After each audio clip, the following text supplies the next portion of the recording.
दोस्तों, आज कंप्यूटर के सबसे मुख्य और गतिशील कार्यस्थल के बारे में जानेंगे, मतलब यानी कि रैम के बारे में जानेंगे। तो रैम क्या है? Random access memory. तो चलते हैं शुरू करते हैं इसको एक-एक करके। तो रैम आप देख सकते हैं, तो रैम का पूरा नाम क्या होता है? Random access memory. आप इसे कंप्यूटर के लाइव वर्किंग बेंच पे या टेबल कह सकते हैं इसे आप।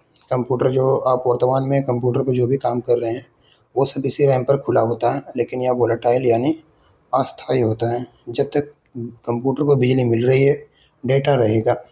जैसे ही कंप्यूटर बंद हुआ या मतलब कि लाइट गई, तो इसका सारा डेटा क्या होता है? तुरंत गायब हो जाता है। इसे क्या बोलते हैं? वोलेटाइल मेमोरी बोलते हैं। आगे चलते हैं, रैम के कार्य और तरीका उसका। तो इसके बारे में थोड़ा समझ लेते हैं, क्या है ये काम कैसे करता है। जब आप किसी गेम या भारी सॉफ्टवेयर पर डबल क्लिक करते हैं, तो वो तुरंत किस में खुलता है? हार्ड डिस्क से लोड होकर सीधे आपके रैम के मॉड्यूल में आ जाता है। और इसलिए आपका जो जो रैम का साइज होता है उस तो इसके भारी भरकम चलाने के लिए आपको क्या पढ़ना पड़ता है? 8 जीबी रैम या 16 जीबी रैम। तो आप एक साथ बहुत ही भारी ऐप्स का बिना अटके या बिना हैंग हुए चला सकते हैं, जिसे हम क्या बोल देते हैं? मल्टीटास्किंग बोल देते हैं। आगे चलते हैं, डेटा लोडिंग प्रवाह, डेटा फ्लो डायग्राम। तो इस डेटा फ्लो डायग्राम से समझिए कि सबसे पहले जो डेटा स्टोरेज कहाँ होता है? एचडीडी होता है या एसएसडी में होता है। तो यहाँ पर जो निष्क्रिय डेटा रहता है, जैसे कि आप उसे लॉन्च करते हैं, तो जो एक्टिव होकर रैम पर ही कॉपी हो जाता है, और फिर रैम से सीपीयू उसे डेटा को लेकर बहुत तेज़ी से क्या करता है? गणना करता है, अगर आपको स्क्रीन पर आउटपुट दिखा देता है। ये सब इसके रैम के कार्य हैं, और ये कैसे प्रोसेस होता है। आगे थोड़ा और देखते हैं, तब इसके बारे में थोड़ा क्लियर होगा। तो रैम के कितने टाइप होते हैं? अलग अलग इसके टाइप के बारे में आगे भी पढ़ेंगे हम। तो पहला हम टाइप इसका देखते हैं, डी रैम। इसका पूरा नाम क्या है? Dynamic RAM. तो रैम कितने प्रकार के होते हैं? तो रैम दो तरह के होते हैं। एक होता है डी रैम यानी डायनेमिक रैंडम एक्सेस मेमोरी, या मतलब कि यह जो ट्रांजिस्टर और कैपेसिटर से बने होते हैं। किसके बने होते हैं? ट्रांजिस्टर कैपेसिटर से। जो कैपेसिटर बिजली के चार्ज को थामे रखता है, मतलब कि बाइनरी 1 और 0 को दर्शाते हैं। यह अपेक्षाकृत सस्ती होती है, और इसमें जो अधिक डेटा डेंसिटी होती है, और इसलिए हमारे कंप्यूटर की जो मुख्य रैम होती है वो डी रैम ही होती है, देख सकते हैं। लेकिन डी रैम के साथ एक छोटी सी समस्या है कि जो इसके साथ कैपेसिटर मतलब कि छोटी बाल्टी की तरह होता है, जिसमें से करंट धीरे धीरे लीक होता रहता है। डेटा खोने से बचने के लिए डी रैम को 1 सेकंड में हजारों बार इलेक्ट्रॉनिक रूप से चार्ज या रिफ्रेश करना पड़ता रहता है। इसलिए रिफ्रेशिंग प्रक्रिया के कारण इसे कार्यक्षमता और गति थोड़ी धीमी हो जाती है इसकी, देख सकते हैं। आगे बढ़ते हैं, यस रैम। तरह से यस रैम क्या होता है कि इसी तरह इसका इसका मतलब अभी इसका तोड़ क्या हुआ? तो मतलब कि जो S RAM static random access memory, यह डेटा स्टोर करने के लिए कैपेसिटर के बजाय फ्लिप फ्लॉप सर्किट का इस्तेमाल करता है। आप किसी क्लास में फ्लिप फ्लॉप पढ़े होंगे तो ठीक है, नहीं तो आप यहाँ पे नाम सुन लीजिए, किसी क्लास में आपको बता दूंगा फ्लिप फ्लॉप क्या होता है।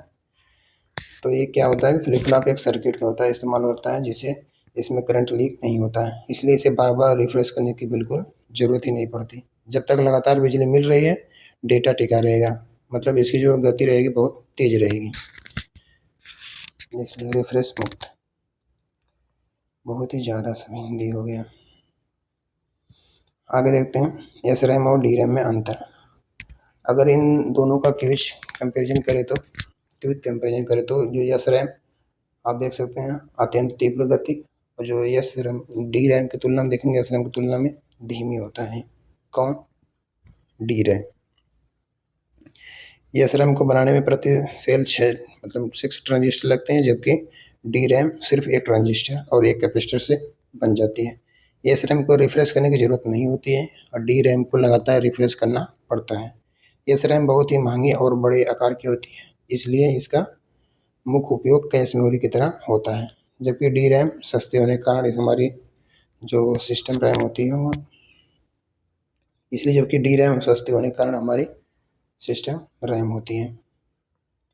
आगे देखते हैं, D D R, double data rate. आजकल हम रैम का नाम एक शब्द सुनते हैं, डी डी आर। इसका मतलब है डबल डेटा रेट। यह एक ऐसी तकनीक है जो क्लॉक चक्र के मतलब क्लॉक साइकिल दोनों किनारों पर डेटा ट्रांसफ़र करने की अनुमति देती है। आसान शब्दों में कहें तो बिना भौतिकी फ्रीक्वेंसी के मतलब फिजिकल फ्रीक्वेंसी को बढ़ाई हुई डेटा ट्रांसफ़र की जो रियल गति होती है सामान्य रैम की तुलना में दुगनी होती है। डीडीआर क्या है, उसकी क्षमता क्या है, देख सकते हैं। डीडीआर पीढ़ियों का विकास क्रम। तो वक्त के साथ इसकी जो जनरेशन आई, जैसे कि DDR3 जो पुरानी पीढ़ी थी, यह मध्यम गति और अधिक वोल्टेज पर काम करती थी। फिर आया DDR4 जो वर्तमान मानक है, जो इसकी गति बेहतर है और बिजली की खपत भी कम है। अब आ चुका है अति आधुनिक जिसे बोलते हैं DDR5, जो बहुत ही तेज गति और डुअल चैनल आर्किटेक्चर के साथ आता है। आगे बढ़ते हैं प्रोसेसर और आर्किटेक्चर और कैश मेमोरी। तो मतलब कि अगर आप नया कंप्यूटर खरीदते समय आप हमेशा ध्यान दें कि उसमें कम से कम DDR4 या लेटेस्ट DDR5 ही लगा हो तो अच्छा है। अब चलते हैं सेक्शन 5 पर, और यहाँ पर हम कंप्यूटर के उन सबसे तीव्र घटकों की बात करेंगे जो सीधे प्रोसेसर के साथ तालमेल बैठाते हैं। आगे देखते हैं अध्याय 17 में कैश मेमोरी सबसे तेज सहायक। ये बहुत क्वेश्चन इसमें पूछा जाता है, कैश मेमोरी। तो सबसे पहले बात करते हैं कैश मेमोरी की। यह साइज में बहुत ही छोटी होती है लेकिन बहुत ही तीव्र मतलब बहुत ही फास्ट सेमीकंडक्टर मेमोरी होती है, जो सीपीयू और हमारी मुख्य रैम के बीच एक ब्रिज का काम करती है। और इसका सिंपल नियम है, सीपीयू जिस इंस्ट्रक्शन या डेटा को बार बार खोजता है उसे मुख्य रैम में वापस जाकर ढूंढने के बजाय कैश में रख दिया जाता है ताकि वह तुरंत प्राप्त हो सके। यह बिल्कुल थाली से भोजन के मुंह तक पहुंचाने वाला सहायक चम्मच की तरह काम करती है। देख सकते हैं इसमें लिखा हुआ है। आगे बढ़ते हैं, छोटे छोटे एग्जाम्पल है कैश हिट और कैश मिस की प्रक्रिया। यहाँ दो शब्द आते हैं, कैश हिट और कैश मिस। कैश मिस लिखा है, हाँ कैश मिस। जब आवश्यक डेटा कैश मेमोरी के अंदर ही मिस जाता है तो उसे हम कहते हैं कैश हिट, जिसमें सिस्टम को न्यूनतम समय लगता है। लेकिन अगर जब आवश्यक डेटा कैश में नहीं मिलता तो उसे कहते हैं कैश मिस। ऐसी ऐसी स्थिति में सीपीयू को वापस धीमी गति वाले मुख्य रैम को डेटा खोजना पड़ता है। देख सकते हैं कैश हिट कैश मिस। अगर मेरे बोले हुए भाषा समझ नहीं आता है तो आप इसे हेडिंग की वजह से भी, इसमें जो हेडिंग के नीचे लिखी हुई बातें हैं इससे भी आप आसानी से पढ़ सकते हैं। आगे देखते हैं अध्याय 18 कैश मेमोरी में स्तर। आप पहले से अगर पढ़े हुए हैं तो आप इनको सोल्व करते करके आप इसको आराम से मतलब पीढ़ियों को भगा भगा के भी आप देख सकते हैं, पढ़ सकते हैं इसके बारे में कि जो L1 कैश होता है, L2 कैश होता है, L3 कैश होता है, या आप इसके बारे में पहले भी अगर हेडिंग मतलब जानकारी पहले से भी है तो आप इसको एक तरह से नोट्स के रूप में भी फटाफट आप रीड कर सकते हैं। अब अगला आता है L1 cash, L2 cash, L3 cash. ये सब क्या होता है? तो कैश मेमोरी के 3 स्तर होते हैं, L1, L2 और L3। तो L1 सीधे किसी कैश से सीपीयू के कोर के अंदर स्थित होता है। यह दुनिया का सबसे तेज लेकिन आकार में सबसे छोटी केबी में कैश मेमोरी है। और L2 कैश L1 से थोड़ी बड़ी है लेकिन गति में थोड़ी धीमी होती है, पर यह भी प्रोसेसर की काफ़ी निकट होती है। और L3 कैश आकार में सबसे बड़ी मतलब एमबी में होती है। यह सभी सीपीयू कोर के बीच साझा होती है और इसकी जो गति होती है L1 L2 से थोड़ी कम होती है। किसकी? L3 की। अध्याय 19 रजिस्टर्स गति के राजा। ये क्या करते हैं? अब ये गति के सबसे राजा से क्या कहते हैं राजा जी? कंप्यूटर के। तो रजिस्टर ये सीधे सीपीयू के कंट्रोल यूनिट और एलयू का हिस्सा होते हैं, जो इनकी क्षमता भले ही केवल 1 बिट या बाइट की हो, लेकिन किसी भी इंस्ट्रक्शन को प्रोग्राम करते समय तुरंत डेटा को थामने के लिए ये पूरी तरह से अनिवार्य है। मतलब कि पूरे कंप्यूटर में इसकी गति सबसे अधिक होती है। आगे देखते हैं रजिस्टर के प्रकार। भाग 1।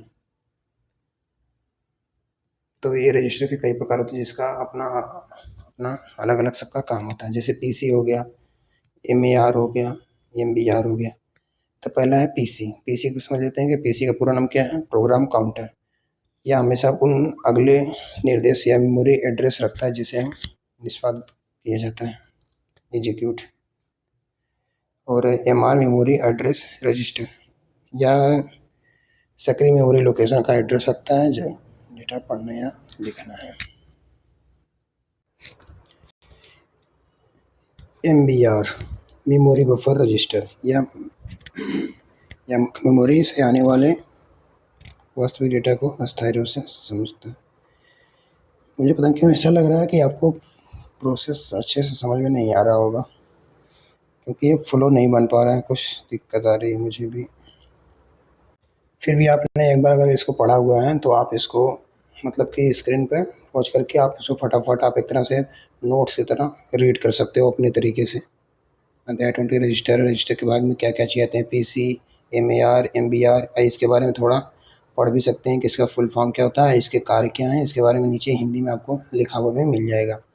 रजिस्टर के प्रकार भाग 2 में देखते हैं, आईआर, एक्यूमुलेटर, आईडी। आप ये भी देख सकते हैं कि जो हमारा रजिस्टर होता है, रजिस्टर के अंदर क्या-क्या चीज़ें आती हैं। आप देख सकते हैं पीसी, एमआर, एमबीआर इस तरीके से चीज़ें आती हैं, तो आपको एक थोड़ा आइडिया लग जाता है कि किसकी बात हो रही है। फिर आता है आईआर, एक्यूमुलेटर, आईडी। तो जो ये एलयू द्वारा किए जाने वाले सभी गणितीय और तार्किक घटनाओं को एक्यूमुलेटर में होता है और इंस्ट्रक्शन डिकोडर या प्राप्त होने वाले बाइनरी निर्देशों को डिकोड करके समझाता है। आप इसको और आसानी से पढ़ सकते हैं। सेकेंडरी स्टोरेज और एडवांस तकनीक। इस वीडियो के बाद मैं आपको एक एमसीक्यू टाइप लाऊंगा, आप उसे ज़रूर देखिएगा। उसमें थोड़ा-सा क्या होगा कि आपको पता लगेगा कि क्वेश्चन इस पर किस तरीके से बन सकते हैं, किस तरीके से पूछा जा सकता है। अगर मेरी आपको लैंग्वेज मुझे पता है कि मुझे मेरी लैंग्वेज आपको पसंद नहीं आ रही होगी, क्योंकि ये फ्लो नहीं बन पा रहा है पढ़ाने का। तो आप क्या कर सकते हो कि जो इसमें कोई स्क्रीन पे दिखा रहा हूँ, आप इसको खुद से रीड कर सकते हो और बहुत ही शॉर्ट में पढ़ सकते हो और समझ सकते हो इस चीज़ को अपने लेवल पे भी, अपने तरीके से भी। आगे देखते हैं सेकेंडरी स्टोरेज और एडवांस तकनीक। इसके बारे में देखते हैं इसमें क्या-क्या चीज़ें आती हैं। आप हेडिंग के थ्रू भी आप समझ सकते हो इसमें कि इसके अंदर क्या-क्या चीज़ें आती हैं। अगर आपने पढ़ा है, नोट्स नहीं बनाया है, तो ये आप एक तरह से नोट्स का भी काम करेगा ही। तो देखते हैं वर्चुअली मेमोरी, इसमें क्या आता है। तो एक बहुत ही कमाल का उदाहरण है जो वर्चुअल मेमोरी। कभी-कभी क्या होता है जब कंप्यूटर की वास्तविक रैम पूरी तरह से भर जाती है और कोई नया प्रोग्राम खोलने की आवश्यकता होती है, तब यह काम आती है। ऑपरेटिंग सिस्टम जो हार्ड डिस्क के एक खाली हिस्से को अस्थायी रूप से रैम की तरह इस्तेमाल करने लगता है। इसे एक्सटेंडेड रैम या पेजिंग फाइल भी कहा जाता है, जो सिस्टम को क्रैश होने से भी बचाता है। देख सकते हैं सारे अलग-अलग नाम हैं इसके और उसके यूज़ अलग-अलग हैं।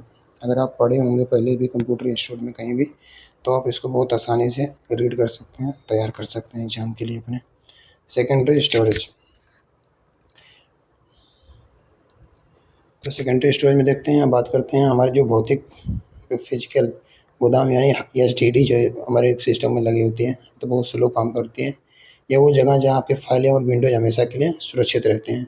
इसके अंदर घूमने वाली धातु की डिस्क प्लॉटर जिसे बोलते हैं, एक रीड राइट हेड होता है, यानी मैकेनिकल होने के कारण इसकी जो गति होती है धीमी होती है या बिजली अधिक खाती है और इससे गिरने पर टूटने का खतरा रहता है। और ये जो हमारे कंप्यूटर या लैपटॉप में लगा रहता है तो ये बहुत स्लो काम करता है एसटीडी की तुलना में। तो आगे देखते हैं, आ गया वही, आगे भी गया, एसएसडी आ भी गया। तो इसी कमी को दूर किया गया है एसएसडी यानी सॉलिड स्टेट ड्राइव, जो एक चिप आधारित क्रांति है या पूरी तरह से एक electronic semiconductor flash memory chip पर आधारित तकनीक है। चूँकि इसके अंदर कोई भी घूमने वाला हिस्सा नहीं होता, इसलिए यह एक झटके में लगे या कुछ भी झटके लगे, पटके लगे, कुछ भी लगे, काम करती रहती हैं। अत्यंत तीव्र गति से भी बूट होती है और बहुत ही कम गर्म होती है और इसके लैपटॉप की बैटरी भी लाइफ बचाती भी है।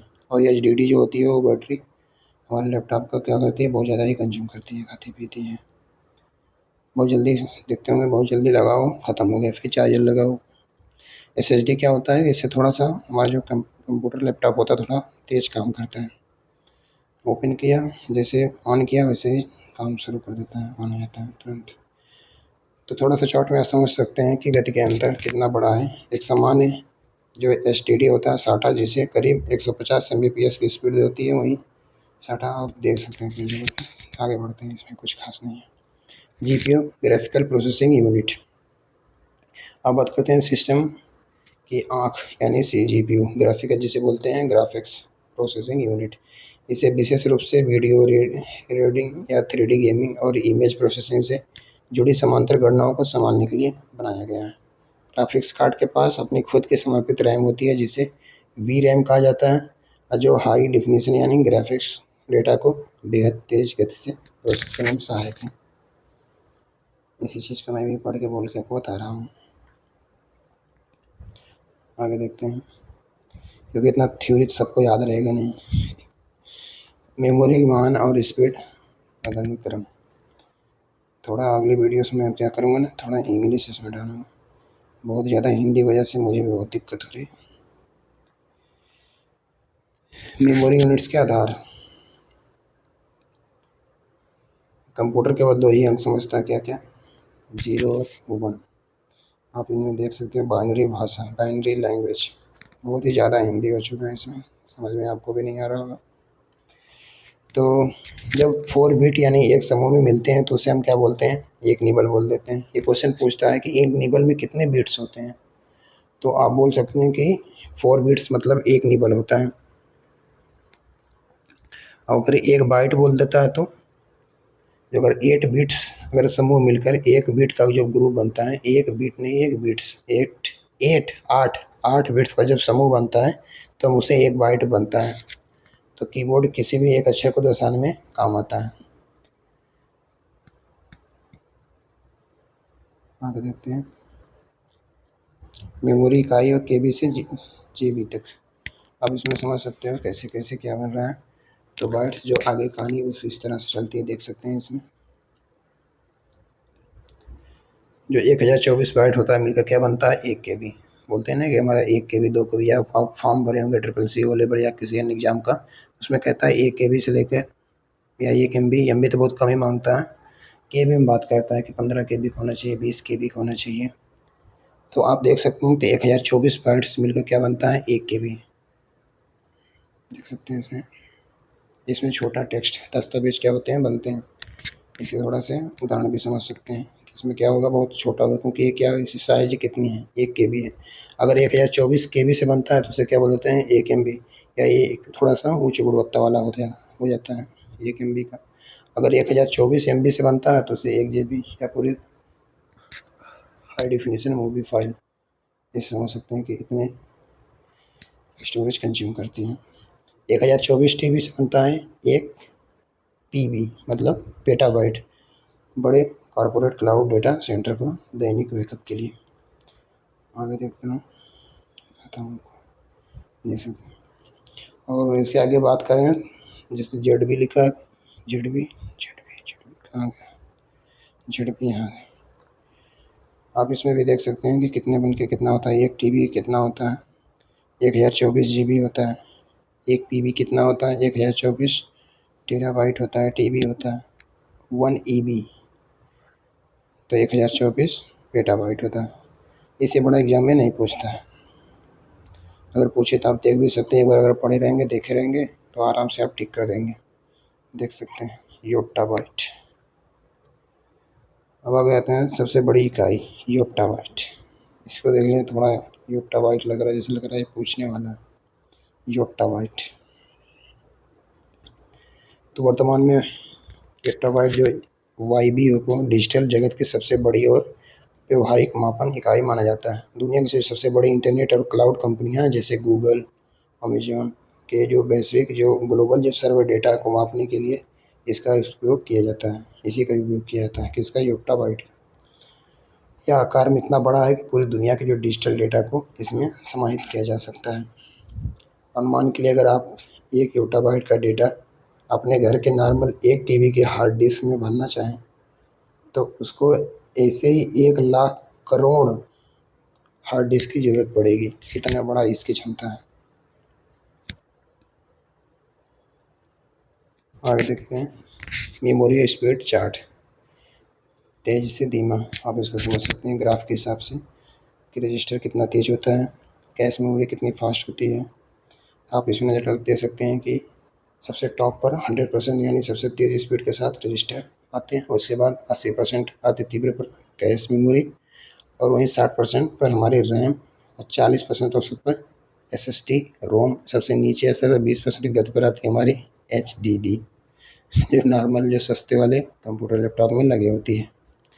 जहाँ SSD लग जाती है वहाँ थोड़ा सा उसके दाम बढ़ जाते हैं। तो आप स्पीड के हिसाब से देख सकते हो। यहाँ में पूछ लेता है कि कैश मतलब 3 मेमोरी इसमें दे दिया, रजिस्टर, कैश, रैम। तो पूछ लेता है कि इसमें सबसे फास्ट मेमोरी कौन सी है, तो आप रजिस्टर मारेंगे। अगर आपको रजिस्टर उसमें नहीं दिया है, कैश मेमोरी या रैम या SSD दिया है, तो आप उसमें कैश मेमोरी मारेंगे। इस तरीके से आगे देखते हैं। मेमोरी पदानुसार क्या नहीं है, तब इसको पढ़ सकते हैं। मुझे नहीं लगता कि इसमें बहुत कुछ खास है। आगे देखते हैं। कोर्स सारांश, इसको भी देख सकते हैं। इसमें कुछ भी खास ज़्यादा नहीं है। तो दोस्तों, ये थी आज की वीडियो। तो वीडियो मुझे नहीं लगता कि आपको पसंद आया होगा, लेकिन आप जो इसमें कंटेंट लिखे हो आप इसको एक नोट्स की तरह पढ़ लीजिए, तो आपको हो सकता है कुछ काम आ जाए। तो आज की वीडियो में बस इतना ही। Thank you, thanks for watching.